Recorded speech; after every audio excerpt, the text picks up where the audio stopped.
died anyway, sooner or later, through natural death. They're in their 70s, 80s, with long-term illnesses.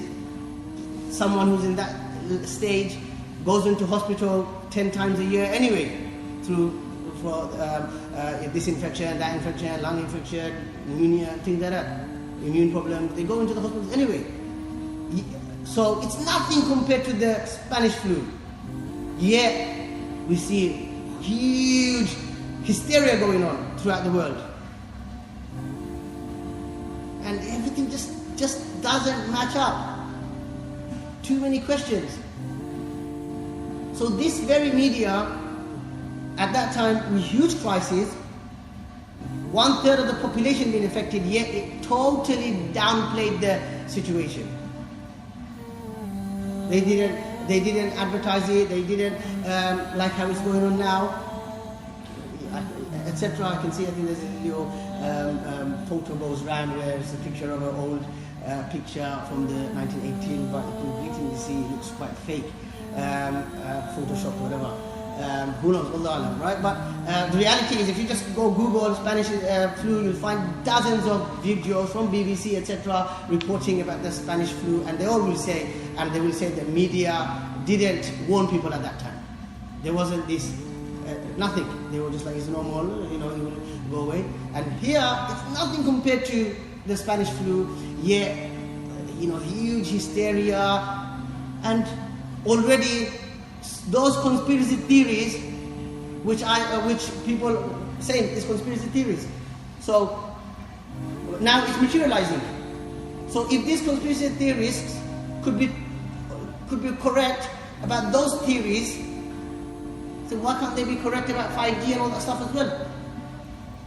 Nothing's totally ruled out.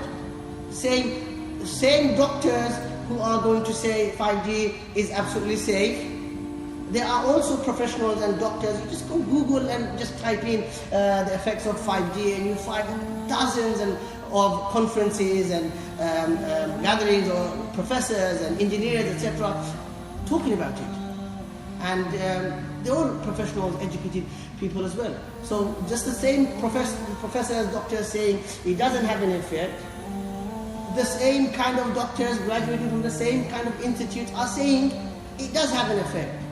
The same doctors that are saying that it came from the bat, similarly doctors are investigating now that it could have been created in the lab, and it sort of broke out from the lab. So therefore China is accountable and responsible.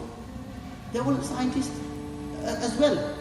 So these so-called conspiracy theories, which everybody labels as conspiracy theorists, when they talk about something which is totally against your interest, you rule them out.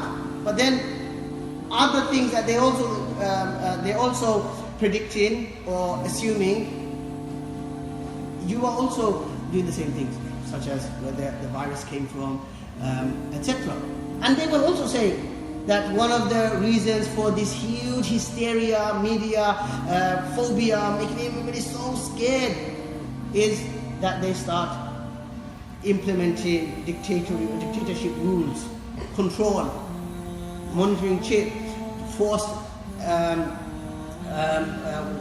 immunization and all that stuff, vaccines. They're already talking about these things in LBC, etc. They're talking about it.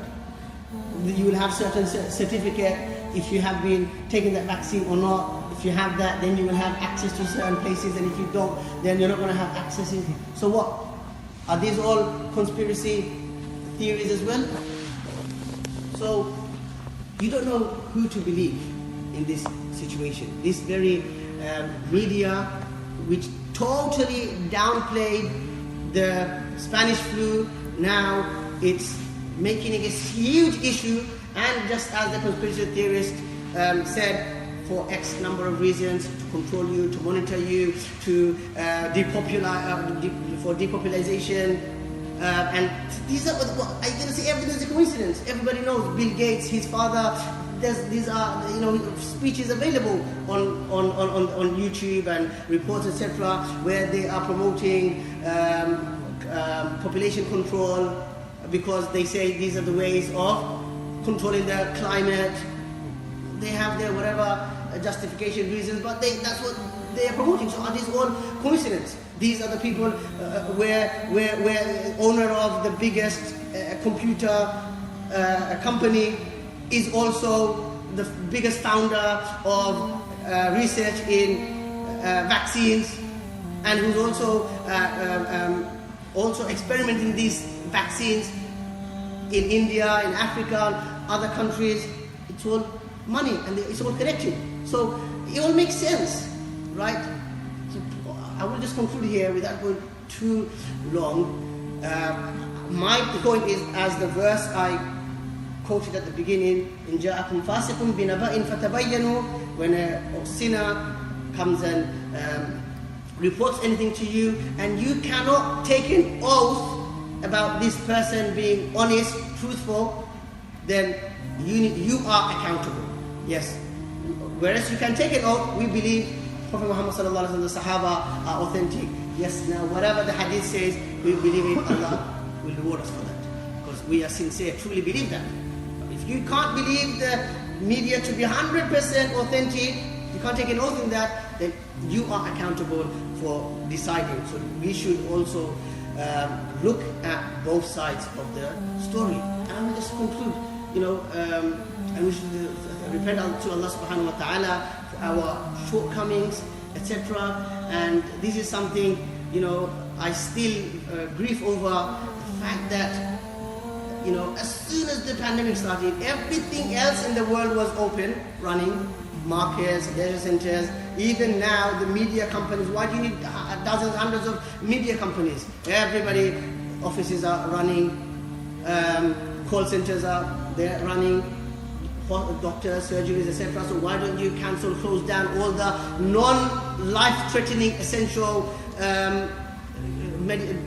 clinics and stuff like that? Everything was already running, but the first thing Muslim governments was pressurizing was close the masajid down, close Jumu'ah down. Just hospitals and everything are running. And throughout history there's been plagues, times with the Sahaba. No record whatsoever where people were banned from coming to the masjid in any plagues. And you see Muslims trying to make up all sorts of other baseless evidences, celebrity speakers, scholars. Wallahi, it's absolutely baseless about closing the masajid down during the time of the Salatul Salihin. Right? Whether it's permissible now, that's all due respect to them, muftis, fuqaha, based on the circumstances. It's a different matter. But trying to manipulate and prove that time of the Sahaba, etc., they've closed the masjid down for plagues and things like that, the time of the Salaf, is not true at all. So that shows, and I myself as well, to be honest, I feel bad, I feel guilty. I'm not going to try act all pious, and this is someone whose whole life evolves around the masjid. Whole career, passion, day to day. Yet, as much as I should be crying, as much as I should be distressed about not being able to, come to the masjid for the salah, for the Jumu'ah, for the halaqah, etc., I'm not. I'm becoming used to it. And this is a really sad thing.